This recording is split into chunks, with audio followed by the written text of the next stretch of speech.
শুনছেন আমার YouTube channel ভূত তত্ত্ব, যেখানে রাতপাল নেই, আতঙ্ক বাড়ে।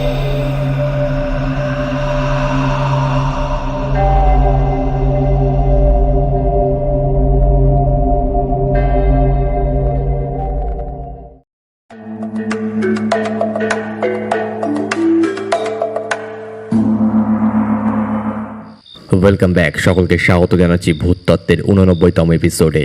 আজকের ঘটনাটি আমি কালেক্ট করেছি স্বরাজ সাহার কাছ থেকে। আজকের এই ঘটনাটিতে আমি 100% শিওর হয়ে বলতে পারি এরকম ভয়ঙ্কর হাড় কাঁপানো ঘটনা এর আগে আপনারা কোনো পডকাস্ট, গল্প বা কোথাও শোনেননি। আজকের ঘটনাটি বেশ বড় হতে চলেছে, তাই এটিকে আমি একটি সিরিজে কনভার্ট করেছি। তো এটার মোটামুটি 6 থেকে 7টা পার্ট আসতে চলেছে। কালিম্পংয়ের এই ঘটনাটি আপনার শোনার জন্য প্রস্তুত হয়ে নিন, কানে হেডফোন লাগিয়ে নিন এবং শুরু করছি বেশি কথা না বাড়িয়ে আজকের হরর এই সিরিজের কালিম্পংয়ের পার্ট 1।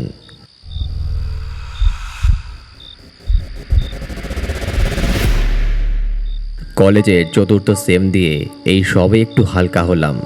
মেকানিক্যাল ইঞ্জিনিয়ারিংয়ের যা চাপ, 6 মাসও পেরে ওঠা যায় না বললেই চলে। আচ্ছা, এর মধ্যে আমার পরিচয়টাই দেওয়া হয়নি। আমার নাম রঘু, পুরো নাম রঘুনাথ ব্যানার্জি। মেকানিক্যাল ইঞ্জিনিয়ারিংয়ের 2য় বর্ষের ছাত্র, নিবাস কলকাতা হরিদেবপুরে। বাড়িতে বাবা এবং মা ছাড়া আর কেউ থাকে না। যাক, পরিচয় গেল, এবার মূল ঘটনায় শুরু করা যাক।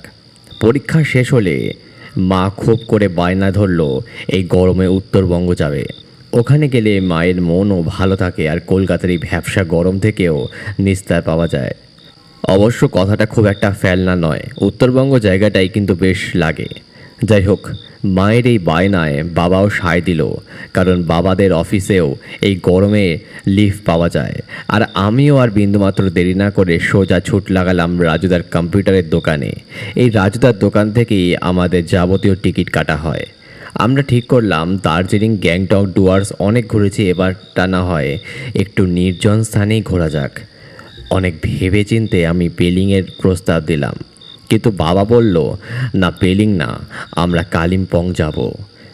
বাবা নাকি ওখানকার এক সাহেবি বাংলো বুক করবে এবং ওখানেই থাকবে। অতএব তাই হলো, কিন্তু বিপদ ছাড়লো টিকিট, কারণ এটাই সিজন। আর কোনো ট্রেনে জেনারেল স্লিপার তো ছেড়েই দিলাম, এমনকি এসিতেও টিকিট নেই। একটা ট্রেনেও জায়গা ফাঁকা নেই। অগত্যা ভলভো করেই এনজেপি যাওয়া ঠিক হলো। 12ই মে রাত 8:30টার বাস ধর্মতলা থেকে ছাড়লো এবং পরের দিন শিলিগুড়ি ঢোকাতে প্রায় 10টা বাজিয়ে দিল।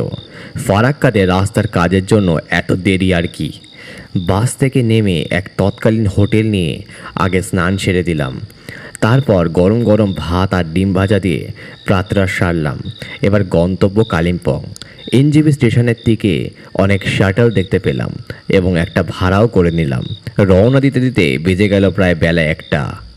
শিলিগুড়ি থেকে কালিম্পং 70 থেকে 75 কিলোমিটার, সময় লাগে প্রায় 2 থেকে 2.5 ঘন্টা। কিন্তু রাস্তা খারাপ, এর ফলে কয়েকবার দাঁড়িয়ে চা ও মোমো খাবার ফলে তার লেগে গেল প্রায় 3.5 ঘন্টা। অর্থাৎ গাড়ি যখন কালিম্পং জিপ স্ট্যান্ডের সামনে এসে থামলো, তখন ঘড়িতে প্রায় 4:45। ব্যাগ থেকে লেদারের জ্যাকেটটা বের করে পরে নিলাম। বাবা মাও গরম জামা আর শল গায়ে দিল। নামার পর দেখলাম সূর্যের আলো প্রায় নেই বললেই চলে। চারিদিকে ছোট বড় সব হোটেল, রেস্তোরাঁ, দোকানপাটে আলো জ্বলে উঠেছে। নানান ধরনের লোক রাস্তায় হাঁটাহাঁটি করছে, যাদের মধ্যে বেশিরভাগই সব ট্যুরিস্ট বলেই মনে হয়। অনেক গাড়ি ঘোড়াও চোখে পড়ল। মোটের উপর জায়গাটা বেশ গমগম করছে, বেশ মনোরম ও জমজমাট পরিবেশ। কিন্তু গমগম করলেও দার্জিলিং কিংবা গ্যাংটকের মতো এত গিঞ্জি পরিবেশ না এখানে। লোকের সমাগম থাকলেও যেন জায়গাটায় একটা নির্জনতার গন্ধ ছড়িয়ে আছে। যেন মনে হচ্ছে এইটুকু জায়গা পেরোলেই এক নির্জন নির্জীব পাহাড় অন্ধকারে একাকী মাথা উঁচু করে দাঁড়িয়ে আছে। একটা চায়ের দোকানের সামনে এসে দাঁড়ালাম আমরা 3 জন। অবশ্য চায়ের দোকান না বলে একটা ছোট রেস্তোরাঁ বললে খুব ভুল বলা হবে না। দোকানদার এক অল্প বয়সী নেপালি যুবক, নাম বলল রোশন। আমাদের স্বাগত জানিয়ে 3 পেয়ালা গরম ওলং চা এনে দিল। আমি চা আর নুডলস খেলাম। পাহাড়ে খিদেটা একটু বেশি পায়, বিশেষ করে আমার মতো চাইনিজ লাভার থাকলে তো আর কথাই নেই। খাওয়া দাওয়া সারলে রোশন আমাদের জিজ্ঞাসা করলো যে আমরা কোন গেস্ট হাউসে উঠেছি। জবাবে বাবা বলল চার্লস প্যারাডাইস। রোশন কথাটা শুনে ভ্রু কুচকে তাকালো, কেমন যেন একটা সংশয় কাজ করছে ওর মধ্যে। শুধু বলল, ওই বাংলোটা? বাবা ওর কথা শুনে বলল, কেন, ওই বাংলোতে কিসের অসুবিধে? বেশ তো ভালো বাংলোটা, দারুণ ভিউ পাওয়া যাবে, বেশ সুন্দর নিরিবিলি পরিবেশ, তাহলে কিসের প্রবলেম?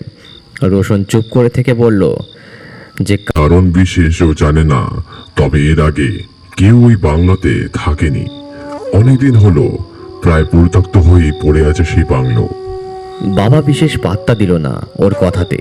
কথা বলতে বলতে আর খেতে খেতে খেয়াল করলাম পুরোপুরি সন্ধ্যা নেমে গেছে, তার সাথে অন্ধকারও। বাবাও দেরি হয়ে যাচ্ছে দেখে রোশনের টাকা মিটিয়ে মালপত্র ট্রলি ব্যাগ সব নিয়ে বাংলোর উদ্দেশ্যে রওনা দিল। প্রায় 20 মিনিট হাঁটার পর চোখে পড়ল সেই বাংলো। এদিকটায় তেমন লোকজন দোকানপাট কিছুই চোখে পড়ল না, বেশ নির্জন নিরিবিলি পরিবেশ। এদিকে প্রায় 20 পা অন্তর অন্তর একটা করে ল্যাম্পপোস্ট আর হলদে আলোতে তার আশেপাশের সামান্য জায়গাটুকুই আলোকিত হচ্ছে। লোকবসতির থেকে বেশ খানিক দূরেই অবস্থিত এই বাংলোটি। এমনকি কুকুর বিড়ালও চোখে পড়ল না, অথচ সবে সন্ধে নেমেছে কে বলবে। এখানে মনে হচ্ছে নিশুতি রাত। একটা বাঁক ঘুরে একটু চড়াই উঠতেই চোখে পড়ল এক বিশালাকৃতির লোহার গেট, যার ফটকে চোখ যেতেই দেখলাম ইংরেজিতে লেখা চার্লস প্যারাডাইস। গেটটা অতিশয় বড়, যার ভেতর থেকে এক প্রকাণ্ড কাঠের বাংলো দেখা যাচ্ছে, যার বারান্দায় একটা মাত্র 100 ওয়াটের বাল্ব জ্বলছে। গেটটা ঠেলে ভেতরে ঢুকতেই একটা ঠান্ডা হাওয়া সারা শরীর কাঁপিয়ে দিয়ে প্রকাণ্ড গেটটা দিয়ে বেরিয়ে গেল। ভেতরে দুধারে বাগান, যার মাঝখান দিয়ে নুড়ি বিছানো রাস্তা সোজা গিয়ে থেমেছে বাংলোর সামনে। ভেতরেটা একেবারে ঘুটঘুটে অন্ধকার, যার মধ্যে দিয়ে শুধু বাংলোর বারান্দাটাই দেখা যাচ্ছে। একটা লোক, দোকান বাজার হোটেল কিছু নেই আশেপাশে। আগে জানলে এমন বাংলোই নিতাম না। মনে মনে ভাবছিলাম কি বিপদে পড়লাম। এমন এক বাংলো নিল বাবা, যার আশেপাশে দোকানপাট কিচ্ছু নেই। যদি কিছু খাবার দরকার পড়ে তবে হাট 20 মিনিটের রাস্তা। এই ভাবতে ভাবতে হঠাৎ কোথা থেকে একটা লোক উদয় হলো আমাদের সামনে। যেন অন্ধকারে দাঁড়িয়েছিল, হঠাৎ সামনে এলো। লোকটা পৌড়, বেশ লম্বা নয়, রোগা লিকলিকে একটা চেহারা, আর গোটা মুখটা মাফলার দিয়ে ঢাকা, শুধু কালো কুচকুচে চোখ দুটো ছাড়া। পরনে একটা ফুল হাতা জামার ওপর একটা জীর্ণ হাফ সোয়েটার আর একটা সুতির ফুল প্যান্ট, হাতে একটা হ্যারিকেন ছিল। আমাদের সামনে এসে সেলাম সাবজি বলে বাবার হাত থেকে ব্যাগটা নিল। হ্যারিকেনের ক্ষীণ আলোতেও দেখলাম কি ভীষণ রোগা আঙুল। লোকটার যেন প্রায় মাংস নেই বললেই চলে। বাবা বলল, আপনি কি এখানকার কেয়ারটেকার? জবাবে সে বলল, হ্যাঁ। এবং এও বলল এই বাড়িতে প্রায় 14 বছর কাজ করছে। ওর বাড়ি মিরিকে। 6-7 মাস এক আধবার বাড়ি যায়, 10-12 দিনের জন্য মাত্র। মিরিকে ও গাড়ি চালাতো, কিন্তু বয়স বাড়ার সঙ্গে এই কাজে ইস্তফা দিয়ে শেষে এই হোটেলে কেয়ারটেকারের কাজে যোগ দেয়। কথা বলতে বলতে গিয়ে দাঁড়ালাম বাংলোর সামনে। সামনে চওড়া বারান্দা, যার শেষ দেখা যাচ্ছে না আলোর অভাবে। বারান্দার দুপাশে দুটো ঘর, মাঝে এক প্রকাণ্ড বৈঠকখানা ও পিছন দিকে বাথরুম। শেষের ঘরের পাশে রান্নাঘর।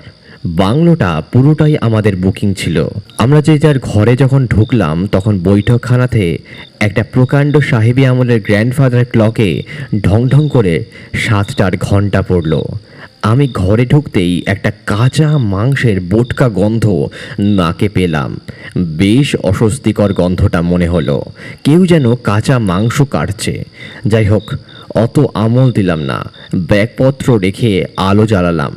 ঘরটা ছিল উত্তরমুখী এবং বেশ বড় একটা বিশাল বিছানার পাশে একটা ছোট্ট টেবিল। বিছানার 1 হাত দূরে একটা বড় জানালা। ঘরের পূর্ব দিকের দেয়ালে একটা ফায়ার প্লেস, যার পাশে একটা আরামকেদারা। পশ্চিম দিকের দেয়ালে নানা ধরনের তৈলচিত্র, যার মধ্যে নানান সাহেব, জন্তু জানোয়ার, নানান রকমের শহর, পাহাড়, গ্রাম এসব আছে। দক্ষিণ দিকে দরজা, তার পাশে একটা স্টাডি টেবিলেও চেয়ার আছে। ব্যাগপত্র রেখে ফ্রেশ হব বলে প্রস্তুতি নিচ্ছিলাম, হঠাৎ মনে হলো জানলা দিয়ে যেন কোনো ছায়ামূর্তি প্রায় সঙ্গে সঙ্গে উধাও হয়ে গেল। ঠিক ধরতে পারলাম না কিসের ছায়া ছিল, তবে ছায়া যে ছিল সেটা 100% সত্যি। সারাদিনের জার্নির ফলে বেশ টায়ার্ড লাগছিল। ভাবলাম তাই বোধহয় কী দেখেছি।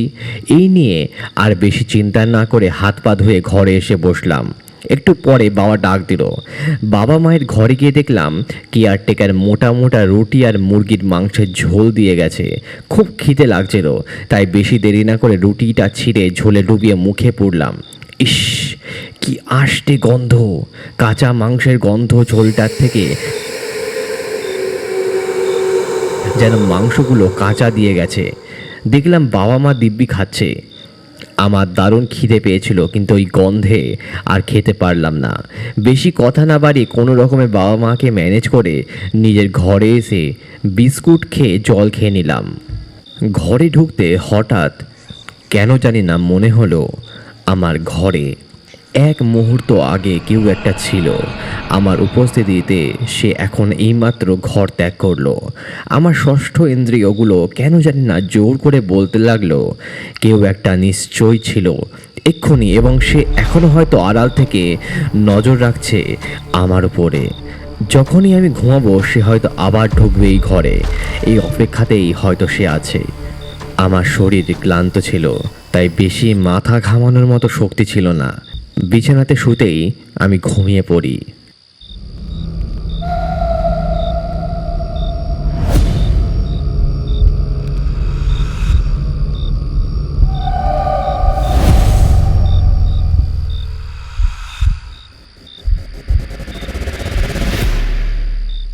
তো এই ছিল কালিম্পংয়ের অভিশপ্ত বাংলোর প্রথম পার্ট।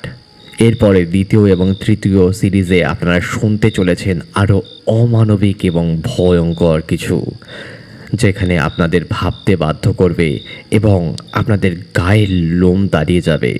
তো আজকের জন্য এতটাই।